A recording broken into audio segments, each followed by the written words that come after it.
Acesse geekway.com.br, assine o box e receba todo mês os melhores produtos e acessórios do mundo geek. Olá, bem-vindos ao Arena Nerd. Agora que a gente já acompanhou um pouquinho dos primeiros episódios de Westworld, nós temos muitas referências para falar sobre ele, dessa fantástica obra. Temos muitos questionamentos para fazer, muitas perguntas para serem respondidas, e é sobre essas perguntas que a gente vai falar agora. Já adiantando, né, esse vídeo vai ter spoilers. Lembrando que não vamos dar spoilers tipo de quem morreu, quem não morreu. Spoilers que realmente vão estragar a tua experiência. Mesmo porque quem morreu, quem não morreu nessa série, o cara morre e volta, né? É robô, um pouco irrelevante. Então assim, o spoiler vai acontecer devido a alguns questionamentos, alguns diálogos, entendeu? Mas a gente acredita que não vai te atrapalhar em nada a experiência se você ainda não assistiu os 4 ou 5 primeiros. Só tá interessado na premissa.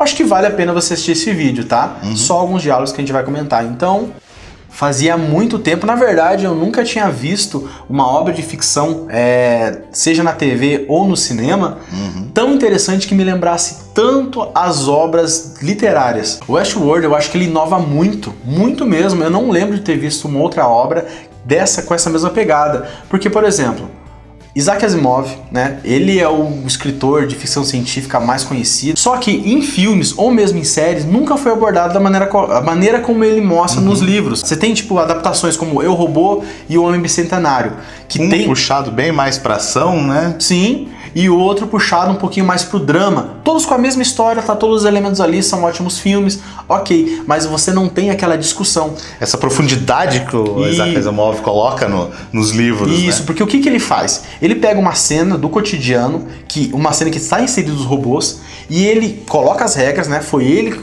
que inventou as 3 leis da robótica. Um robô não deve machucar um ser humano ou por omissão permitir que um ser humano seja ferido. A segunda é que um robô tem que fazer tudo que um ser humano pede, desde que não entre em conflito com a primeira lei. E a terceira lei é que um robô deve preservar sua integridade, desde que não entre em conflito com a primeira e com a segunda lei. Ele criou essas regras, que são regras muito bacanas, e toda a história dele sempre é você esticando essa regra, você testando essa regra ao máximo, até a regra quebrar. Isso é muito legal, é muito cerebral, sabe? Ele não abusa de cenas de ação ou de um drama exagerado. E isso é o que o Westworld apresenta. O Westworld não é uma série de ação. Não tem de ação. Robôs. Como o filme Westworld, ele não é um ação. O filme de 73, né, o original do Michael Crichton, ele apresenta a história, ele apresenta o parque de diversão, a premissa, mas a partir do momento que, tipo, deu a treta, os robôs se revoltaram, é perseguição, tiro e é isso. Resumindo, ação é o que o cinema sempre nos entregou. De uma premissa série bacana, totalmente diferente. Totalmente. Né? Ela me lembra muito o Star Trek antigo, que as pessoas falavam que era meio chato porque dissecava demais as questões que eles queriam abordar. Porra, cara, e eu tô muito contente com isso. Uma das referências mais claras, né, que o Westworld faz é sobre o mito da caverna, que já no primeiro diálogo, no primeiro monólogo, na apresentação, série, né? Ele já comenta: eu vivo num mundo que eu prefiro ver a beleza dele, né? Cara, ele apresenta muito bem. Só lembrando que o mito da caverna é aquela história, né, dos socráticos lá, onde as pessoas viviam num mundo que era só sombras e elas acreditavam que aquilo era a realidade. Quando um deles se libertou e ele voltou para contar aquilo, eles não conseguiam entender, eles não conseguiam conceber. Então o Westworld mostra quando a Dolores pega aquela foto, né, do pai e olha, e ela não dá importância. Isso aí não diz nada pra mim, né? Quando a menina chega e fala, o Piazinho fala, você não é real. Você não é real, ela só criança, sabe? Isso lembra, e a narração em off é legal que ela fala com você sobre o parque, sabe? Ela fala com você, que serve pra você, e ainda é sobre o parque. Então quando você olha essa cena, né, que eu imaginei assim, pô, toda vez que eu vejo um déjà vu, pô, eu acho que é só uma coisa do meu cérebro. Quantas vezes você não vê um vulto passando assim? Do seu lado, assim? Não, não é fantasma, não. Não, é só uma ilusão de ótica. Será? Por que eu sempre defendo que é um erro meu, que é natural, e nunca é uma coisa para me preocupar? Você citou erros, né? Nunca é um erro, né? Sempre uma coisa natural.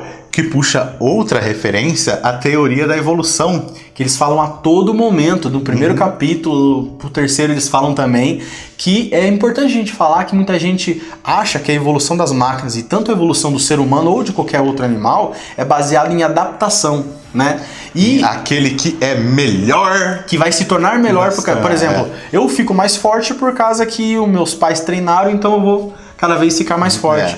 Sendo que não. Na teoria da evolução, o erro é que faz isso. E de que forma? Um exemplo desse erro é a girafa, por exemplo. Tinha, digamos, as girafas menores, pescoço tamanho normal. Cavalos.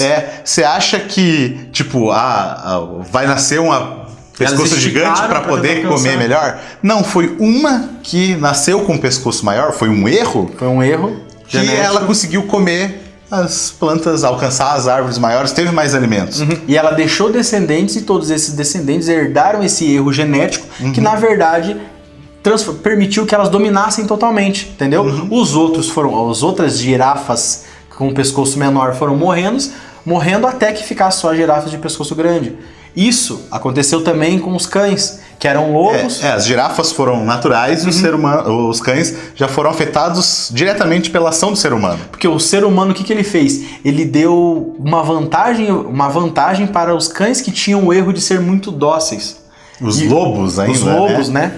E hoje em dia a gente dá mais vantagem pro cachorro que é mais fofinho. Que se você pensar bem, é uma falha. Né? O cachorro então sair menor, não pode nem se defender. Então mas aquele lobo que saiu mais fraco, mais frágil, ele não conseguia caçar, mas percebeu que se ele se aproximasse do ser humano, ele ia conseguir se alimentar. Mais fácil ainda, inclusive. E ele deixou seus descendentes, e os descendentes dele foram deixando descendentes. Quanto mais fofo, mais dócil, melhor. Mais o ser humano queria ele, e ele tá ali, ele é o pai de todos os cachorros. E hoje em dia temos cachorrinho pequenininho, fofinho, pra ficar dentro de casa que você não consegue imaginar vivendo no quintal de casa, você não consegue imaginar ele vivendo lá. Então, apresentando esse erro e a ação do humano, a gente chega até os robôs. Sim, porque eles vão evoluir desses erros. Tanto é que em Westworld é guardado todos os robôs que dão erro. Entendeu? Só que algum robô vai conseguir um erro que vai dar uma vantagem para ele. Que ele vai saber driblar, exatamente, as situações. Que a gente já tá vendo por aí algum ou outro robô que quebra a própria programação e consegue uma vantagem. Quem não pode atirar, consegue atirar, né? Então, porque de repente pode ser uma coisa, né, falando de linguagem de programação, que o cara coloca uma vírgula errado, o erro, que acaba proporcionando essa visão diferente desse robô, né? Que talvez se torne uma vantagem. Se não, ele simplesmente é descartado e vai lá para aquele galpão lá onde fica todos os erros lá. Isso abre para uma coisa que acontece sempre na série, que é quando o robô ele supera a programação. Porque existem várias programações, não são as 3 leis da robótica, né? Mas existe programação, por exemplo, aqueles que não podem usar arma não conseguem atirar, tem pessoas que não podem usar machado. Aqueles que são feitos para ficar só naquela região e de repente estão num outro lugar totalmente diferente. Exatamente. Né? Então existem várias programações. O que a gente percebeu? Que depois que o criador lá, o Ford, ele criou aquela atualização onde as pessoas os robôs conseguem lembrar resquícios. Sonhos, né? Tem resquícios, muito legal essa explicação do sonho, por sinal, né? Tipo, pra disfarçar que o cara não tá tendo uma vida passada, vamos dizer que é sonho. Mas enfim, que ele tem resquícios de memória de histórias passadas, né? Quando o robô é colocado em estresse, ele é capaz de suprimir a programação. E isso, faz muito sentido, né? Faz muito sentido. Ele volta ao instinto. Seria como o ser humano que é sensato, quando estoura uma coisa, a multidão começa a correr, ele sai correndo junto, mesmo que ele não saiba o que está acontecendo. O que acontece? Ele pega e evoca, a emoção faz ele aquele negócio de... Às vezes a mãe, no desespero, consegue erguer um carro para tirar o filho de baixo. Né? Uma coisa que não é natural dela, mas que ela faz. Mas no momento de estresse, ela consegue puxar lá do instinto, uma coisa lá profunda do inconsciente, uma coisa e superar o que o padrão... Que a menina que está sendo estuprada, pronta para ser estuprada, lembra que ela já passou por aquilo. Não, eu tenho que dar um jeito. Tô com a arma aqui... Atira mesmo sem ter a programação de atirar. Sem um dia antes não conseguia apertar o gatilho. Isso também a gente vê no Inteligência Artificial, que era a ideia que eles tinham para criar a verdadeira inteligência artificial totalmente livre. Que eles criaram um robô que simulava totalmente emoções, simulava, né? Eles sabiam disso, né? Simulava totalmente as emoções, mas que com o tempo, talvez essas emoções fossem tão reais, tão próximas, fossem tão bem simuladas, que talvez se tornassem verdadeiras emoções. Qual é justamente o questionamento, o ponto de que é uma simulação para ser uma coisa real? Um sentimento, a dor, né? O que é real na dor? Né? Se uma coisa consegue simular uma dor tão perfeitamente... Será que ela não está sentindo a dor realmente? Né? Esse é o questionamento. É dito na série, né? Eles falam isso, que todos os robôs ali já superaram o teste de Turing, né? Que é um teste que o Turing criou, né, mentalmente, que você colocaria um ser não humano mais o ser humano e o terceiro fazendo pergunta para esses dois sem saber qual deles que não, sem saber qual que é humano e qual não conseguia identificar. Não conseguia identificar. Então esse humano teria... Que eles fazem esse questionamento ali, o personagem principal no segundo capítulo, a hora que ele vai entrar no parque, ele pergunta, né, pra mulher que tá recepcionando ele, você é real?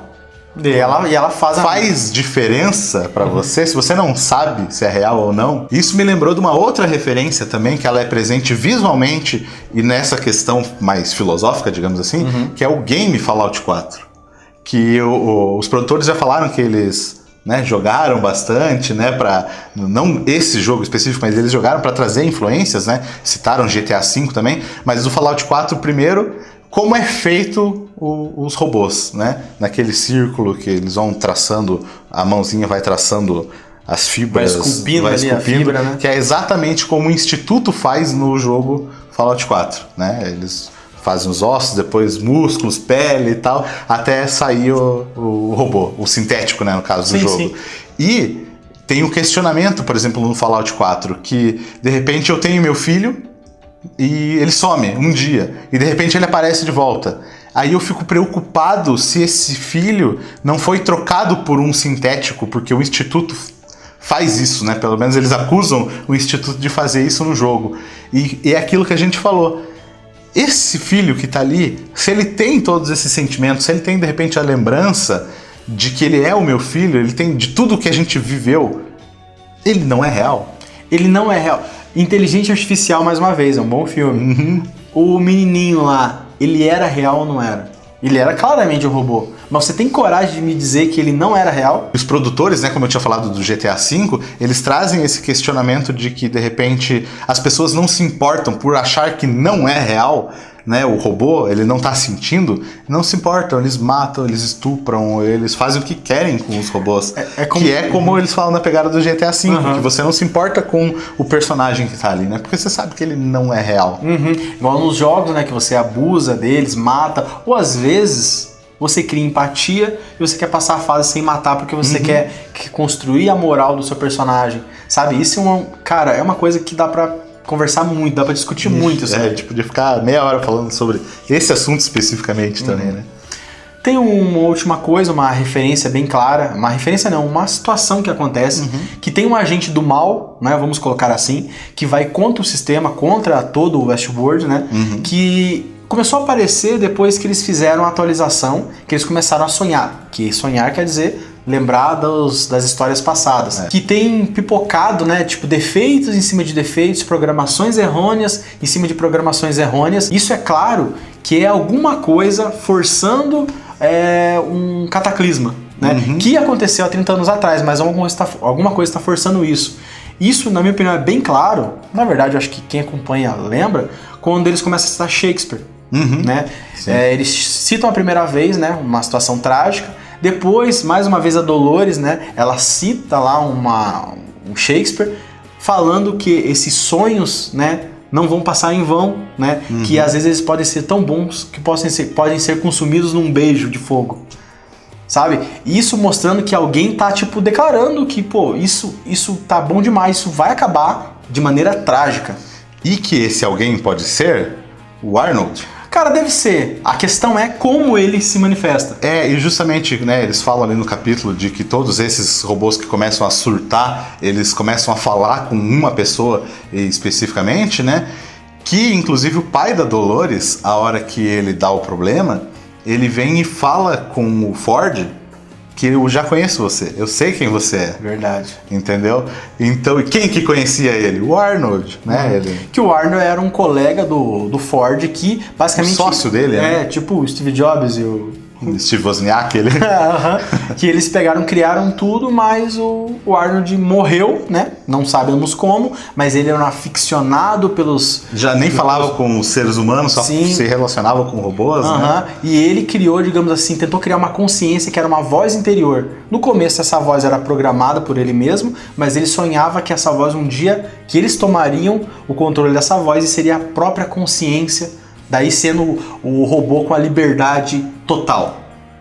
E tem um personagem que parece ter, que parece estar nesse nível. Que parece estar nesse nível de ter essa liberdade total de saber o que está acontecendo, que é o Cavaleiro Negro, o personagem do Ed Harris, que ele fala que ele já esteve naquele mundo, já viveu. Praticamente nasceu ali.